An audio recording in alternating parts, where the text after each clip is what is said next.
বাজারে বন্ধু ছিল গো ফাতেমা ভালোবাসা প্রেম মায়া মমতায় ছিল গো তাদের অনুপ্রেরণা ছিল তাদের অনুপ্রেরণা এক ইহুদি নারী ছিল বাজারে বন্ধু ছিল গো ফাতেমা ভালোবাসা প্রেম মায়া মমতায় ছিল গো তাদের অনুপ্রেরণা ছিল তাদের অনুপ্রেরণা।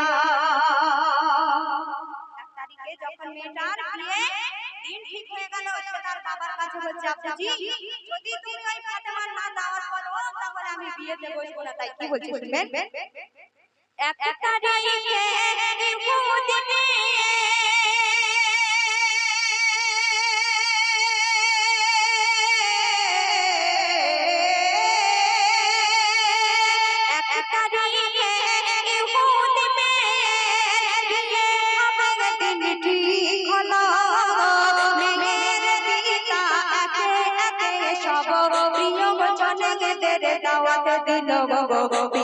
জনেদের দাওয়াত দিল, মেয়ে বগলে দাওয়াত দিয়ে আমার বান্ধবী ফাতেমা না এলে আমার বাড়িতে আমি করব না, এ বিয়ে আমি করব না।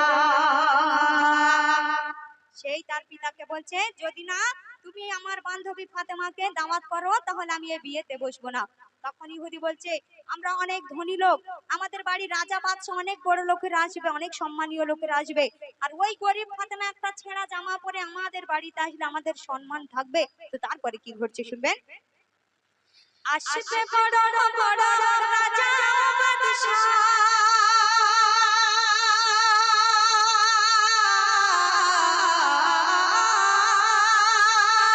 আসবে বড় বড় রাজা বাদশা, তোমার বিয়ে গেলে আমার বাড়ি গরিব ফাতেমা ছেঁড়া তার জামা আছে কি কোনো তার নতুন শাড়ি, আছে কি কোনো তার নতুন শাড়ি, বাড়ি সম্মান হবে যে বদনাম, বাড়ি সম্মান হবে যে বদনাম, আসলে ঘরে গরিব ফাতেমা শোনো তোমার কথা মেনে নিতে আমি পারবো না, মেনে নিতে আমি পারবো না।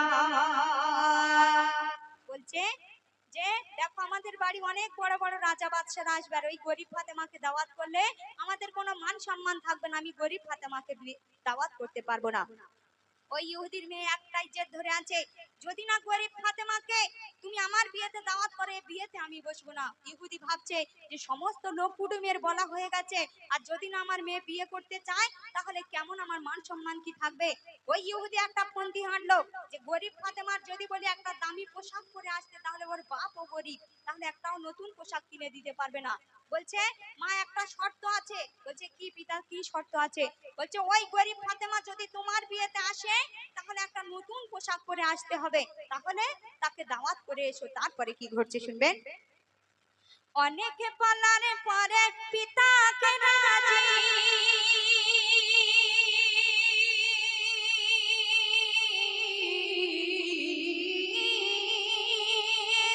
অনেকে বলার পরে পিতাকে রাজি করে নিল ইহুদি মেয়ে, গরিব বলে পিতা বলে হবে যেন সে আসে দামি পোশাক গায়ে দিয়ে, আসে দামি পোশাক গায়ে দিয়ে, গরিব বলে আজ মা ফাতেমা হয় গো কত ওই লাঞ্ছনা, সকল নারীদের হবে যে সরদারে, তাকে তো তোমরা গাছিলে না, তাকে তো তোমরা গাছিলে না।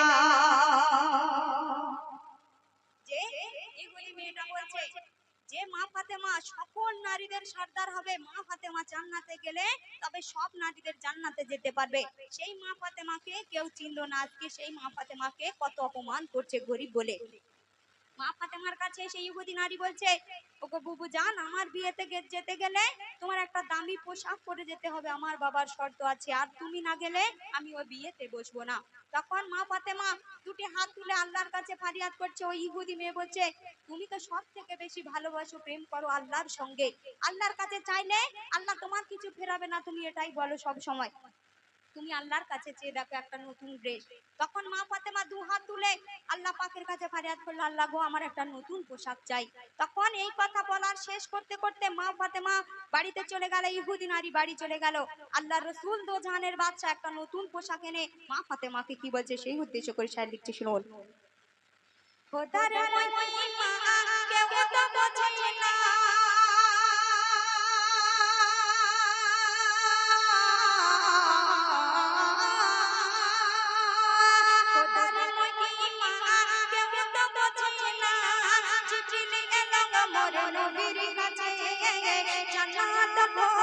কিছু সামান আজ দিয়ে গেল মোর নবীর হাতে, দিয়ে গেল মোর নবীর হাতে, হাতে আমার বাঙালি গিয়ে মোর নবী বলছে শোনো গো ফাতেমা, খোদার উপহার তোমার তরে কবুল করো গে নাজেরানা, কবুল করো গে নাজেরানা।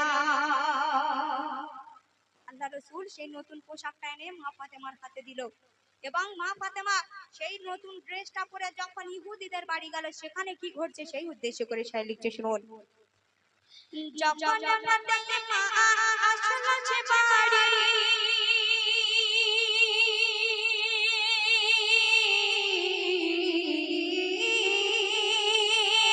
যখন ফাতেমা আসলো সে বাড়ি, চমকে ওঠে যত রাজা বাদশা, একই অপরূপ পোশাক ফাতেমা, হারিয়ে গেল সব মুখের ভাষা, হারিয়ে গেল সব মুখের ভাষা, সুভাষে ভরপুর দূর বহু দূর, মেশকের গন্ধে দিওয়ানা, কোথায় রাজা কোথায় বাদশা, করে ফাতেমাকে পায়খানা, করে ফাতেমাকে পায়খানা। মা ফাতেমা যখন সেই নতুন ড্রেসটা পরে ইহুদিদের বাড়ি গেল, এত সুগন্ধ জান্নাতি গন্ধ বার হচ্ছে, এত মিষ্টি গন্ধ বার হচ্ছে, সবাই রাজা বাদশা চমকে গেল যে মা ফাতেমা গরিব একটা, তার ছেঁড়া জামা পরে দিন কাটতো, সে এত সুন্দর এত দামি পোশাক কোথায় পেল। দেখবেন প্রত্যেকটা নারী একটা করে তাদের বদ অভ্যাস থাকে, কি একটা যদি মেয়ে কোনো নতুন ড্রেস পরে যায় রাস্তা দিয়ে, তার দিকে সবাই তাকিয়ে থাকে আর মনে মনে ভাবে যে ওই মেয়েটা ওই ড্রেসটা কোথা থেকে নিয়েছে, কোন দোকান থেকে কিনেছে, কত দাম হতে পারে, কেমন পোশাক, আমার পরলে কেমন লাগতো। যেই মা ফাতেমা ওই ড্রেসটা পরে ইহুদি নারীর বিয়েতে গেল, সমস্ত ইহুদি নারীর মেয়েরা সবাই এসে মা ফাতেমার সঙ্গে মিল দিতে শুরু করে দিল। আর মা ফাতেমাকে বলছে, ওগো বুবু জান, একটা কথা জিজ্ঞাসা করি, তুমি এই ড্রেসটা কোন দোকান থেকে কিনেছো, কত দাম নিয়েছে, আর সেই দোকানটা কোথায়? মা ফাতেমা কেমন ভাবে উত্তর দিচ্ছে শেষ কথায় বলছি, শুনুন। দোকানের মালিক আল্লাহ তাআলা,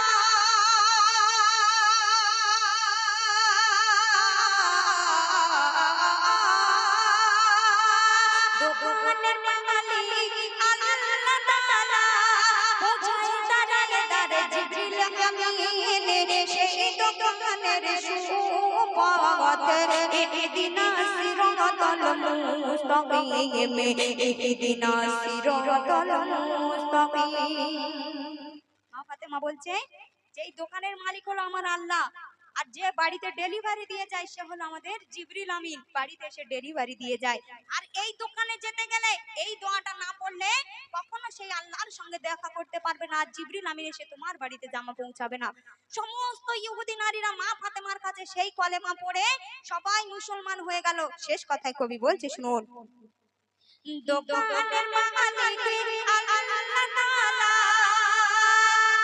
পৌঁছাই দাঁড়িয়ে দাঁড়িয়ে জিবরিল আমিন, সেই গানের সুপাতে একদিন সিরাতল মুস্তাকিমে একদিন সিরাতল মুস্তাকিমে শোনো ইমরান ফাতেমার বয়ানে শোনো ইমরান ফাতেমার বয়ানে অশ্রু ঝরে চোখের পানা একে একে সব ফাতেমার হাতে পড়ে নিল জয় বলে মা পড়ে নিল জয় বলে মা এক ইহুদি নারী ছিল যারে বন্ধু ছিল মা ফাতেমা ভালোবাসা প্রেম মায়া মমতায় ছিল তাদের অনুপ্রেরণা ছিল তাদের অনুপ্রেরণা ছিল তাদের অনুপ্রেরণা